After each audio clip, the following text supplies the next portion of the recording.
So, good morning, everyone. I would like to welcome you to the fourth roundtable, which is organized by the Ridwell project, a project which aims to explore the delivery of affordable and sustainable housing in Europe. And this roundtable, as you already know through the program, is part of the activities of the Summer School in Valencia to address the theme inclusive co-design and community planning of affordable and sustainable housing. So in this context, the roundtable aims to reflect on ways or on guidance, let's say, that community participation in the provision of affordable and sustainable housing can be guided by discussing probably processes, challenges, obstacles, and best practices for community participation in contemporary housing design. So we have the pleasure to have with us three distinguished speakers from the Spanish context and the Swiss and Netherlands context. So I would like to welcome, you know the two, you've seen them yesterday. So I would like to welcome Blanca Petrola, an architect, associate professor in CEU, Cardinal Herrera University. I hope I pronounced it okay. Isabel Gonzalez from Fen Studi Cooperative. And Anne Coquelcorn, who is with us online. Anne is an associate professor of architecture and the co-director of the Master of Advanced Studies in History and Theory of Architecture in ETH in Zurich. So hello, and thank you very, very much for accepting Carla's and our invitation. So just a few words on the format of the session. As we did with other roundtables in the context of Ridwell, we are going to have 1 hour, which is open to the public, with our speakers addressing the issue raised for this roundtable. And then we're going to have 1 hour, a more closed session with the ESRs and the supervisors. So what I have done, I have asked our speakers to start by presenting themselves and by, in a way, sharing with us a personal statement which relates to the theme of the workshop. So I will start with Anne. If you would like to share with us your statement, your initial statement. We'll have around 5 minutes each, and then we'll have around addressing certain issues. So Anne. Yes, so thanks a lot for this invitation to participate in this workshop.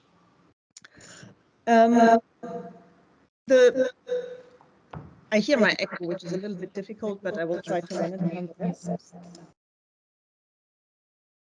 The object or the point of departure from which I look into community participation is cooperative housing in Zurich. And Zurich is a city that has a very high share of cooperative housing, which means it's a type of housing that is co-owned by its residents, who are both owners and renters of their dwelling space. And what is so interesting about the Zurich case study is it is an example where affordability and high quality in dwelling space goes hand in hand. And I will not go too deeply into how this affordability works, because this is more than 5 minutes to explain. But what I would like to sort of point out here, and I think what is important to consider in the context of this workshop is that of course the high quality in dwelling space comes about through knowing the users from the side of the institutional part of the cooperative developers and their close knowledge of the inhabitants and processes of understanding or gaining the knowledge of users' needs and desires, being able to translate these needs and desires into the design process. And how does this work, or how did this tradition come about in the last 25 years? And there are two parts. And one part is active civic activism. So it is not really a directed process. It is really something that comes out of the squatting movement out of a housing crisis, a crisis in the sense that in the 1980s and 1990s, the market did not provide the type of housing that dwellers needed, that conformed with ways of or desires to live together. And this is where an activism came about, of course, of the middle class, of people who have high education, who have the intellectual and time resources to engage in these sort of strenuous and tedious and tiring processes to fight. On the other hand, you have the city government who is able to respond to these claims and who is able and willing to transform a squat into a legal cooperative, for example. So there is that part of the institution that is very important. And the other type of participation is then a directed process from lessons learned from the city government to understand that if they engage in community participation and in these processes, that will eventually lead to higher quality living environment and also reach the own goals of political goals of the city to reach social and environmental sustainability. And yeah, I think I will stop here. My statement. Okay, thank you very much. Thank you very much, Anne. And we'll continue the discussion through the issues that we will address later. So let's hear Blanca. Good morning. Okay, thank you. So it just happened that I was involved in different cooperation and co-design and participation processes. Related to affordability, I had two experiences. I must say that these experiences might not be very successful, but we can derive some outcomes that later I will explain. But basically, these two experiences were with private developers. So they are very much focused on their affordability of being able to live and make some money. So they are very interested in how to make it cheap so that they can sell and they can make some money. And of course, in the sustainability aspect, we want to know that it's affordable for the people and that it's inclusive for the people and they can have access to this housing. So in the end, we researched a lot and we end up to in both cases, that the model, maybe we have to change the model. Maybe it's not about selling houses, but maybe it's about understanding other ways of living, renting, or gestión de uso, that I don't know how to translate this, but you pay a little bit like a cooperative, or different models of living in a house. And I think maybe we can explore more of this. Yeah. Okay, thank you very much. And we go to Isabel. Thank you, Blanca. I find it also very inspiring, and Anne too. You met me yesterday, the people who are here. And okay, I'm Isa from Fenty Study. I come from a practice that have expertise in citizen engagement, but not in housing.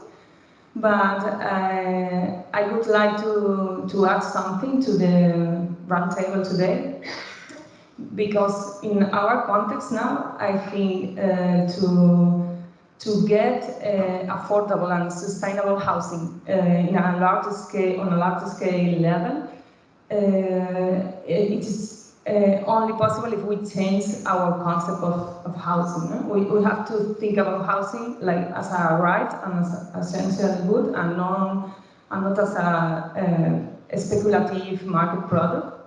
That's the main problem now if we want to achieve that goal.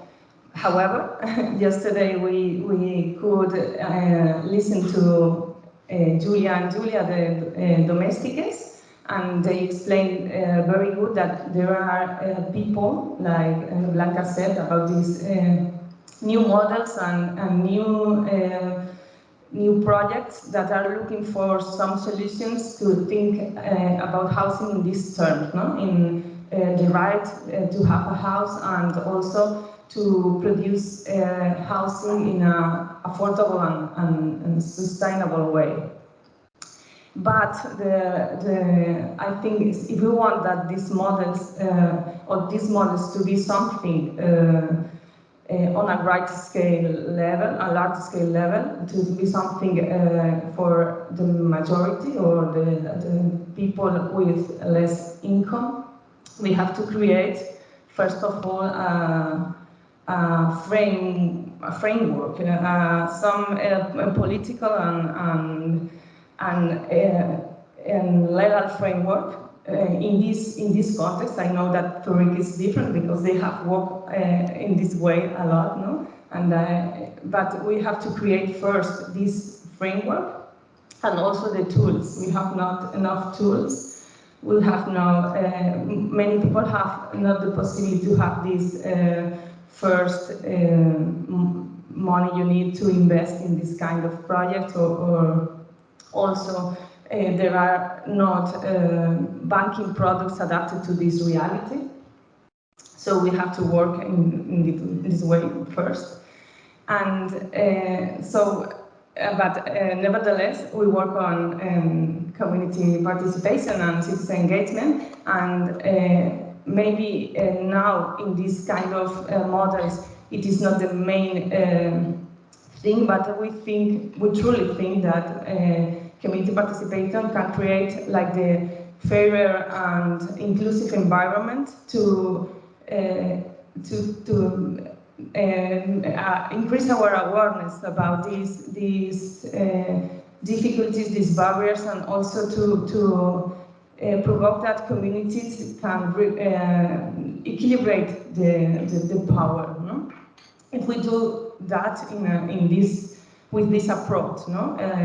Like trying to give people in the sidelines of society or people who has not the privileges, the voice, no? The voice they don't usually have. No? In that way, we can work to this goal, to have more equity and more fairer environments, and maybe we can achieve or try to achieve the goal of this affordable and sustainably, you know, in society. And we can talk about this later with examples or tools or what you want. Thank you. Okay, great. Thank you very much. And I think I'm going to build on this last remark of yours on the need for tools and methodologies in order to be able to implement such an approach. And related to the theme of the roundtable, can it be guided? Are there any guiding, let's say, suggestions based on your experience and expertise? So I think now we can continue and discuss possible tools and methodologies that you believe are essential in initiating such a process, but not just initiating, probably sustaining as well active engagement and community participation. So we can start from the Spanish context and then go to Zurich. So would you like Isabel then to continue on this line? Okay. For us, yesterday I thought about it, but it is very important the approach to the context we do. No? I think we have to be very. We have to increase our aware about what are our beliefs, our context as a technical team or facilitators, but also what is what are the beliefs and the different intersectional items that cross every one of us when we approach a context and we try to equilibrate that that power, no, in society. And I think there is no magical potion, but we have to adapt the tools depending on the people with whom we are working, and depending on our objectives of the way we want to give voice to these for example, if they are kids or elderly people or people from another culture. We have to adapt our tools if we really want to try to get these inclusive environments to begin with. Okay, then maybe you can elaborate on tools and methodologies that you use in your work. Yeah. So I very much agree with Isa that different processes need different tools and different stakeholders need different tools. And I can give some examples. For example, with this housing development, we did several creative activities, and I saw these people happy. So that's I think that's a successful thing. For example, we did painting, mural painting on our wall in the future patio that they were building. They were very happy to see that in the future they would see this really nice painting.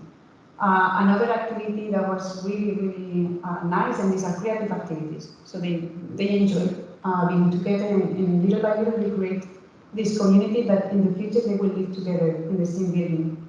So another, for example, was the time machine, and this was really also like a really nice experience. Each one of them was writing something of the present, and then we were making a box to, in 20 years, open that box, and this box was inside a wall during the construction.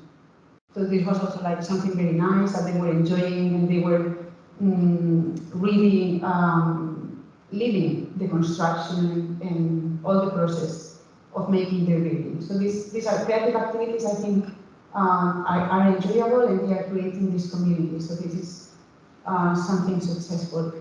Also, for example, for other things, and this is not housing, but games and questionnaires, and this was, for example, with really people with high backgrounds, high education backgrounds. So we cannot do this with all the stakeholders, but in this case it was using digital tools. So the surveys were like, the moment people was answering, there was images on the background, and it was really interactive. So they were having a very good time just by answering a normal questionnaire or survey that normally is very boring. So if we try to make it nice experiences, I think it could be successful. And then in the urban aspect, for example, successful tools and methodologies, and I don't know how to apply this to housing, but probably there's also a way. The exploratory walks, because this is another where you walk together, and you can make disabled walks or women walks or whatever type of walks you need to do. And these are really nice moments because you feel a little bit like a philosopher walking and thinking and seeing and opening your eyes and discovering opportunities and good things and bad things of the place. So these are like successful activities that I can suggest. And then there's something that I'm very much concerned, or is something that we still working on it, is how to engage with diversity, with diverse people. And this is really, really, really difficult. How to engage with people that don't have resources. Because normally, on the other day when we were having here another roundtable, all the images that I was seeing, they were mainly people like we are, with education, with resources, European. There was just one picture where there was a woman from another culture, but the rest were a group, standard group. So it's really, really difficult, and we're trying very much in another project how to really engage these other groups of people. And it's really difficult. And I don't have an answer, but I would like to receive how to do this with affordability and with housing. And this is another experience in Bodelia, and we wanted to do affordable and inclusive housing, and this was a private development, of course, and then I will talk about this later. We wanted to engage with monoparental families, young people, disabled people, and it was extremely difficult. No one was interested in participating in a private development for housing affordability. Only the people that is interested in buying a house. So how do you do this? I don't. Maybe I'm asking instead of giving tools. Great, thank you. Like, I think it relates to a visit that we had yesterday as well, in relation to who would participate and how. So let's hear Anne, and then we go back to this issue. Anne? Yeah, maybe I'll just immediately carry on here. In the case that I know about in Zurich, one famous case is the most recent development of Mehr als Wohnen in the Hinziger Areal, which was led through a very comprehensive participatory process. It's a very project with to 10 housing blocks as the development of an entire neighborhood that was developed participatory. And there, the people who engaged in the participation from the neighborhood were not the same who moved in. So this is almost like an insight from these processes that people who engage in participatory processes are people with resources. I can only confirm it's extremely difficult to bring in people from a lower education background, don't have the time to engage in but it's also interesting to see that people who want to be part of the cooperative and are not even sure if they will get a place are nonetheless willing to engage in a long-term discussion on how would it be possible to live together. And the answer to that is the joy of the workshop, the fact that it is fun to engage in it, that it creates a sense of entitlement, of contact, social contact. So this is why people engage in it.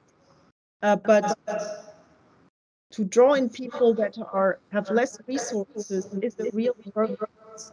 And I know, for example, in Amsterdam, where cooperatives have professional or future cooperatives really seek in a professional way the contact to groups with lesser resources to actually draw them into the process.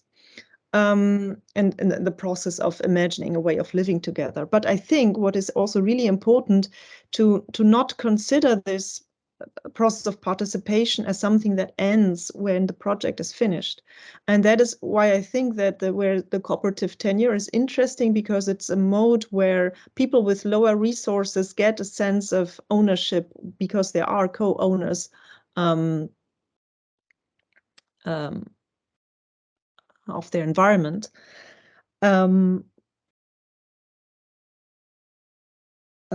Sorry, I lost my thread there.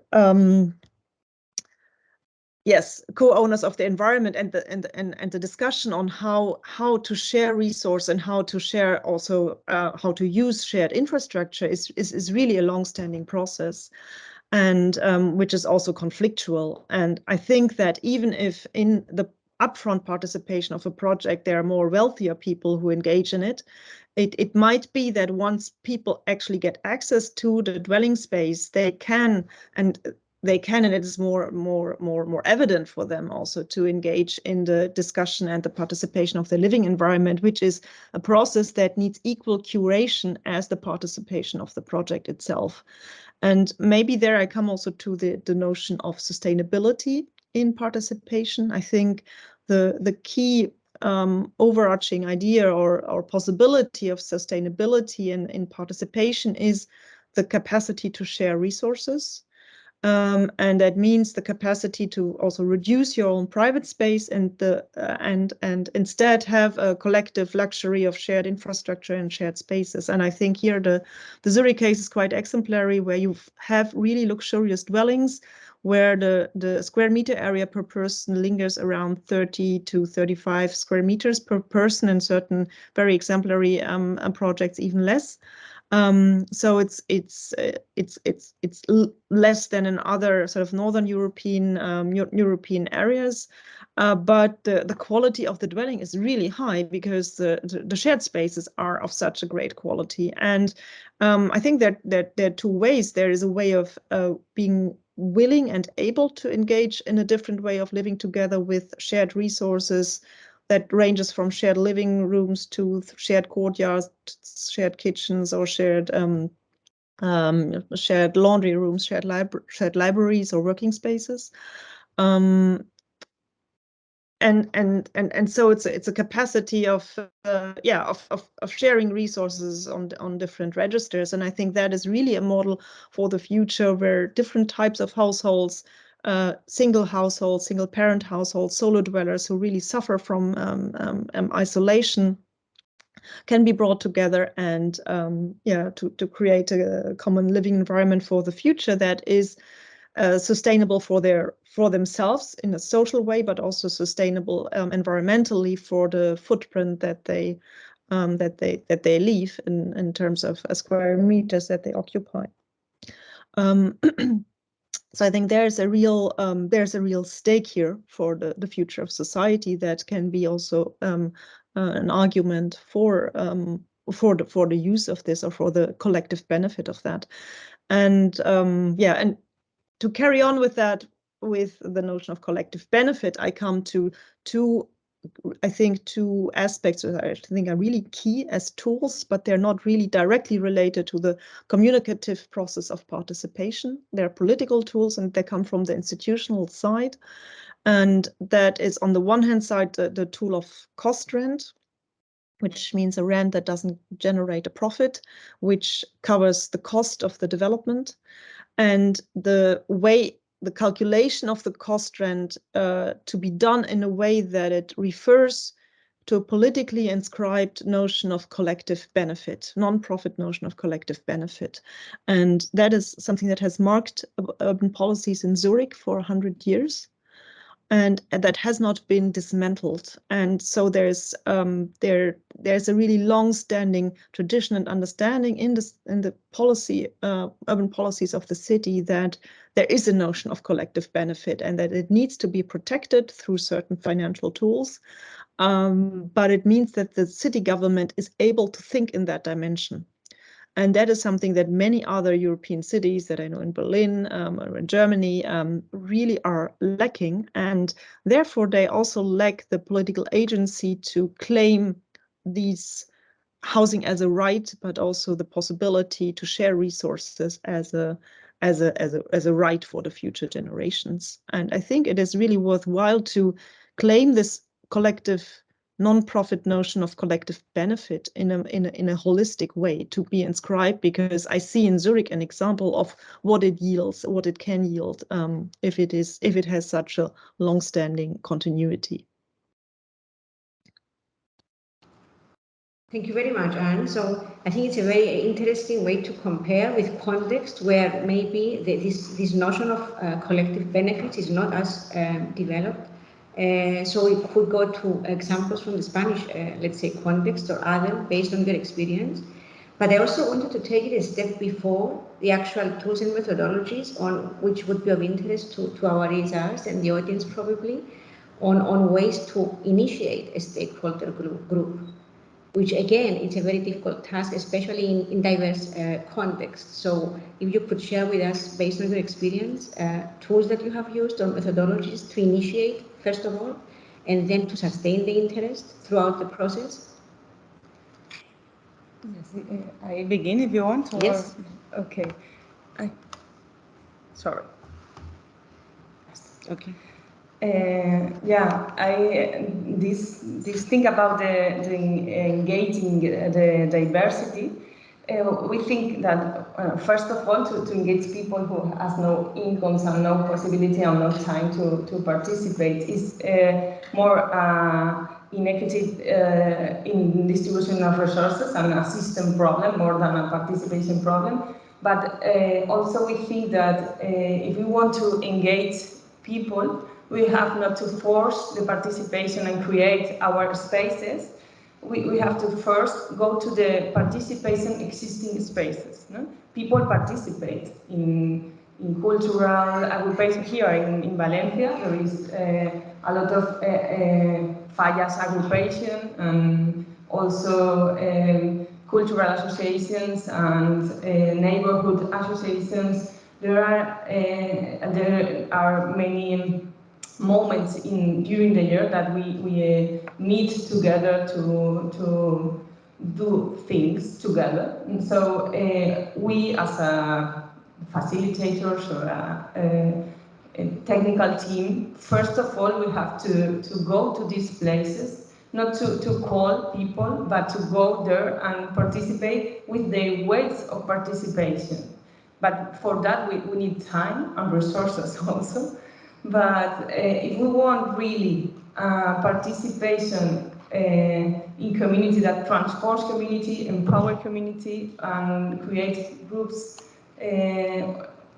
working during the time and not only for a specific consult or process or project, we have to do this kind of approach more to their spaces and there create this place to share and to bring out conflicts, because conflicts are existing there and we have to give them time to work on them, no? with accompanying these conflicts and not putting a wall, no, to these conflicts, but because they are there. Yes, I would end up in the same conclusion. So we are like this. So we are working on a European project which is called Diversity, and it's about engaging and cooperating with diverse groups of people. This is about 5 cities. So it's Castellón, nearby Valencia, it's Oviedo, a little city in Italy, it's Bucharest in Romania, Potsdam in Germany, and Aarhus in Denmark. And so we started a little bit seeing what every city is doing, because they have their own dynamics and their own experience in engaging with people. And I think all of us failed in engage directly to these diverse groups. So we gave a step backwards and we started analyzing and knowing what are the problems. And for example, in the case of Castellón, as I explained the other day, is very afraid to make an open call for everyone to participate because they had bad experiences in the past. So they wanted to control very much the process, and they didn't allow us to open the process and engage all these diverse groups and all the associations existing, because maybe the association they could make a problem of it. So we said, okay, let's adapt, let's start from this, let's start from the groups that the city council is working with, just a little group of people, and then we started expanding it, like a snowball. So we started asking to these groups, okay, who do you know that can represent these voices? And then they already know some people. So little by little we expand the map of stakeholders, and we could get to representative voices of these groups, of migrant women, of youth, of children, from the schools. But it's important to have a space where the administration or the entity that is making the process is comfortable with, because otherwise it's really difficult. And we still haven't got to the mass citizenry, but we have these representative voices, and at least we can hear their voices. But always, as Isabel said, these people that are part of organized structures. If they are not part of organized structures, they are not represented. And this is maybe a conclusion I would have, that it's important that people have organized structures that represent them. NGOs, schools, yeah. I would like to add, it's on. I would like to add something about also this continuity of the stakeholders group. And for us, it is very important to, at the beginning of this creation, when we have already one little group with key stakeholders from the context, or people who want to participate and have this initiative, it's to know which are the interests of everyone there, which are the expectations, and which are the fears we have about this continuity, and work about it during the process. Because if we are not sincere and open, and the information is clear at the beginning, usually it fails, no? During the way to achieve some project or some process. Anne, thank you. I think, yeah, I think this was really super interesting to listen to you. I will, because I have little experience or little concrete tools how to draw in marginal groups, I will, apart from knowing it from a great distance, I will quickly resume. And I think putting up the conflict is real key to make conflicts visible before trying to solve them. Adapting to and listening, learning from existing practices of sharing that exist in sort of marginalized communities. And then there was a long part of the conversation that circled around the creation of trust, and trust through knowing people, knowing the representative people, and creating continuity, and trust through clarity, and also the capacity to build, sort of to keep promises. And what I think is really fascinating, if I compare this to the Swiss model, is what I always had observed for a long time, is that the model of cooperative housing in Zurich is so successful because through a very reduced entry threshold into the market with very little equity, it's possible that very small cooperatives can enter the market and then sort of provide living environments for very specific user groups. They're ranging from very early cooperatives for single women who could not access a normal rental contract in the 1920s to squatting movement of the 1980s, which was legalized. So this easy access to the market enabled very different communities to flourish. And so there's a very low key threshold, very fragmented market scene. You have about I think 144 cooperatives in Zurich that are managing something like 60,000 dwellings. So it's very, very fragmented. But that means that the institution knows the users, and there is a relationship of trust of the users when they engage in the process, that their voices will be heard.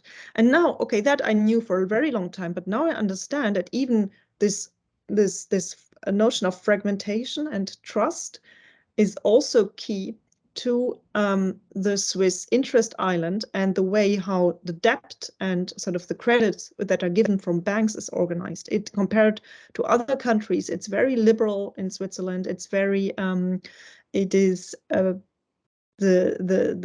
fact that cooperatives can work with so little money, so little equity, is based on a very deep-rooted notion of trust and knowing the user, knowing the debtor. This is why, in a way, why the Swiss banking system is so stable and so creditworthy. And that was quite shocking to me, because I was always trying to debunk the myth that Switzerland things work because the Swiss are rich and because there's a lot of money around. And finally, now through sort of recent fieldwork, I came to understand that this notion of trust in this debt economy that allows a market actor to go into the to enter the market and to create this very diverse field is based on essentially in trust.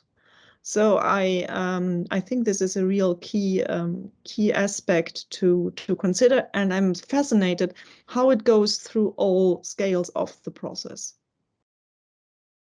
even the economic one. Mm-hmm. Okay, thank you, Anne. And I think we can continue now, and based again on your experience with different projects, we can sort of highlight also obstacles, lessons learned, key challenges that you have faced, and ways that you have addressed them. Okay, so I will explain a couple of experiences with affordable housing. Both of them were, as I mentioned before, private developers.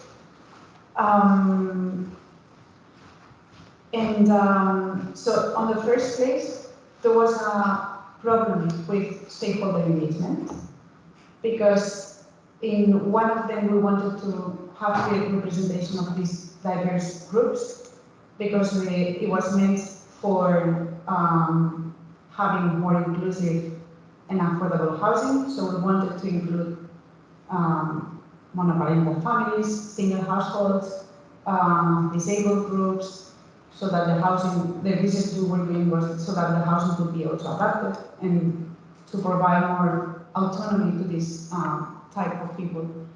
And we realized that the stakeholders, so we started contacting all the associations that represent those voices, and most of them didn't answer.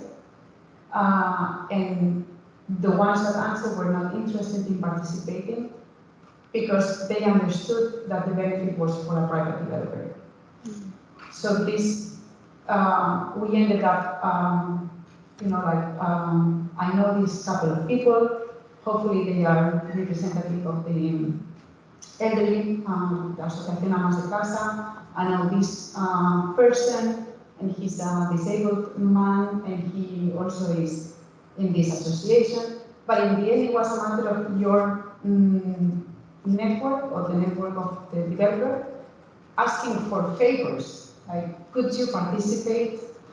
And this was one thing, and the other thing was the other stakeholders that wanted to participate, they had an interest. They wanted to buy a house. So I don't know, this was a failure, and I don't have an answer for this when it's for a private developer. Of course, the other experiences when it's launched by the administration or by the city council, people is willing to, for this collective benefit. But when it comes for a private developer, it's important to understand what can we give them, because otherwise they will not be interested in participating. And this is something we still have to learn how to do it when it comes for a private developer. So this was the first failure. The second one was that the times of participation differ very much of the times of the project.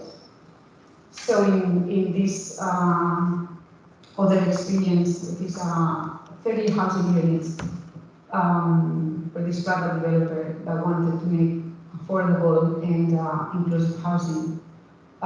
So by the time we wrote the proposal and we set up the process, there was no project.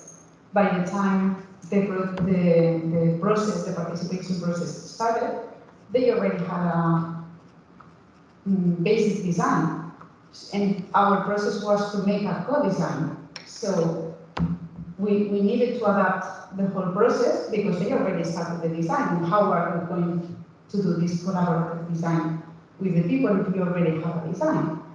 So you have to change and adapt completely the process because the times are really fast when it comes for a private developer that wants to, the times are really difficult because she needs to make money. And it's totally different of the times of participation. And the third thing was, or the first, the biggest barrier, or one very big barrier, and Joey can tell because she was there in the process, were our colleagues, the other architects that were the architects and technicians and experts that were working with the developer, because they didn't have this previous experience with participation. They didn't understand why or what kind of knowledge they can obtain from the people that was participating, and they were thinking that this was a loss of time. So it was a totally failure, because the people was also, so the architects, when they were sharing the project and the ideas, it was very technical the way they were addressing to the people. The people was not understanding anything, but they were saying yes, yes, because it's like when you go a doctor and he's wearing a white thing, so everything he says you're going to say yes, yes. So they're using their power to explain these technical terms, the design. So there is no participation. It's impossible to get to the people, and they didn't want also to get this knowledge. So this is a very big barrier, and I also don't have tools or ways of how to, but maybe education and having this type of forums in the university, so that the professionals in the future, they understand why and why it's important to do this type of what to do participation, to understand the needs of all the voices. So these three things for me are big barriers, big challenges that we still need to solve. And maybe it was because the focus was on private development, and this makes it completely different. Thank you, Blanca, because I wanted to talk about similar barriers, but oriented to when the project comes from the administration. The thing is that we think that it's very different where the needs come from. When you are in a project and the need comes from the stakeholder group, from the group you are working with, from the a school, no? When you are working in a participant project to design a schoolyard, for example, it's very different when from when the project or the need of participation came from the council, for example. In this case, I'm going to tell two different examples. We worked many years ago in a project, participative project, that they want the administration look for us, or we applied to that job. It was to do the citizen engagement in a planning process in El Cabañal neighborhood. And we had 2 months to do it very quick, because they wanted, it was first time citizen engagement was applied in Valencia from the administration. They wanted to have a plan with the citizen engagement view, and worked with and it was very, the council was like, gave us a lot of freedom, but only 2 months. And the people needed time and had other objectives. They wanted to be the main characters in this transformation of the neighborhood, and also there were many voices. So we tried to go to look for all the voices. We made very huge workshops, and finally we had this plan. But the council was not prepared to assume that what the people has tell during this process was the thing they had to do then, because the council hasn't got the tools to assume that, and the technicians were not in this, what you have said at the end, no? They were not in this same feeling. No? They have to do their work as people who work in the council, and they have not the capacity to assume, adapt, or get what the people was saying. So it creates like a feeling of frustration in the neighborhood, and also division. And there was no enough time to work with that, because they needed more resources in accompanying them, in creating groups, empowered groups to do their own placemaking things, their own processes, because there were a lot of knowledge there, and they were like very happy at the beginning, but the expectations went down when they saw what is going to, what at the end was made, no, in the neighborhood. And that's one thing, no? This, the need was something from the council, and the council doesn't believe or don't know what's the participation, or for what is that participation. That's a problem. And it's very different when the needs come from, for example, we made years after a project in Colegio Santiago Apóstol, in a school in El Cabañal also, and the need came from them, from the people there, and the transformation was incredible, and now it is working, it works. They have assumed the project as theirs, and they don't need us for anything more, no? And that's very, we feel very happy in that process, no? It's like what's our objective, to make that communities or groups can walk alone and create or co-management or self-management of initiatives. And yeah, I agree totally with these three barriers, no? These, where the needs come from, be very aware about this feeling, and which are the interest and the expectations, what I have said at the beginning, and also the time of the processes. When you work with people, with groups, and in context, you can have we as technicians always have a planning, no? Because you have to control times, and you have this first diagnosis phase, and then, but the overflows come, and it's a coming and going process. So we have to be prepared to reorient the processes. And in this system that we are on this wheel we are always on, it's very difficult to lead with these overflows that are the people need to lead with, no? And yeah, I wanted only to say that. Okay, thank you, Isabel. Anne, would you like to add on that?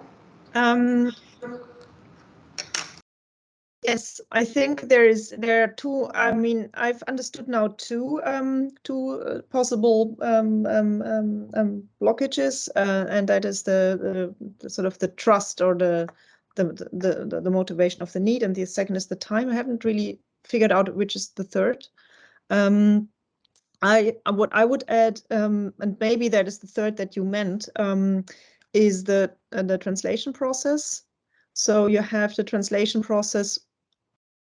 You hear me? Yes, yes. There's the translation process from the imaginary of how to live together to a concrete implementation that could be just a certain social or socio-spatial practice, but it could also be a built project. And I think that the capacity to translate a desire and a need of how to live together into a design is a real educatory process of the developer and the client. I mean, or those people who provide the financing and the more or less institutionalized and professional development of the project. And in Zurich, there is, since the 1980s, a city-driven policy to support the culture of the competition, the architectural competition, and not just only the competition, but also the architectural competition, but also the competition for land lease. And that means, and many people who engage in these, who are professionally engaged in these processes, is a whole scene of counselors, but also people who essentially counsel the project developer and educate the client. I mean, this is how they put it. They say the quality is as good of a project is as good as the brief that informs the brief that leads to the implementation of the project, which can be the competition. In most cases, it is the competition brief. And in the case of a very famous project, which is Kalkbreite in Zurich, it was really the activist who wrote the competition brief. And this is what I mean with translation, is this translation of needs into an architectural program that can be implemented and that architects can understand. And for example, in the case of Kalkbreite, there were the description of living situations of how to live together that were part of the competition brief. So that is where the description of the situation becomes the tool that informs the architect, and is also that sort of, it's not the technical language of the planner, but it is a socio-spatial description of a story that is at the base of a architectural competition program. So that is and this translation process can go wrong when voices are not heard and listened to, and but it also means that the developer and the institutional part, which can be a cooperative, which is essentially private, or a municipal developer, is not able to listen to and is not able to understand the benefit of this process. And the fourth element that can be an obstacle is, of course, money, because what we learn is that these processes take a lot of time, and in certain cases that can mean an enormous loss of money. So this is something that, a commodity, or sort of a profit-oriented developer is not willing to engage in. And of course, more obstacles are the lack of political willingness to let a project be realized in the first place, and that is the access to land and the access to finance, which are the sort of the overarching parameters that give the ultimate yes or no to a project. Okay, thank you very much, Anne. And we have just a few minutes for concluding remarks, and then we'll open the floor for questions from the audience and the ESRs. So we can have like a short concluding remark from each, and maybe this could also reflect on, okay, once the project is done, there is participation and the project is completed, ways of ensuring that this collaborative governance model can be sustainable and, continue. So it's not just an act of completing something which just stops. So you can have a reflection on that, and then we'll open it to questions. Okay, I begin. What we think now is, if we want to continue in this way, now, for example, if we have a collaborative design process of a project, the importance when we are working with the administration, for example, or for a private developer, when it's something, architecture project or something like that, is that the technician is involved in the process from the beginning to have this possibility of translation, of adapting and giving it back. And also that to understand that it's a coming and going process, and you have to share and be transparent during the construction process also, and try to create in this engagement structures or groups that can supervise participate in the project during the execution and maybe after, no? But giving these groups the autonomy of function and also the representativity they have, no? Choose these tools to supervise and evaluate and continue accompanying this project, no? And all the diversity of stakeholders stay in this whole process. Yes, I would very much agree, and I was going to say the same thing. In order to make the participation to last after the project, we have to organize, or we have to empower them to make an organized structure so that they can continue with the process. I think this is very important. And then as conclusions, I took several things from both from Anna and from Isa.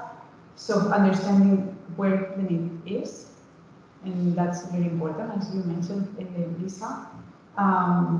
If the need is from the private developer and we're asking the people, maybe they don't have an interest of giving, just for nothing. And yeah, how to adapt and how to be flexible in the process so that in the end is successful. So I will keep with that. Thank you, Blanca. Anne? I think that the continuation of the participatory project and the active sort of having the possibility to have an active stake in the production of the built environment is extremely key.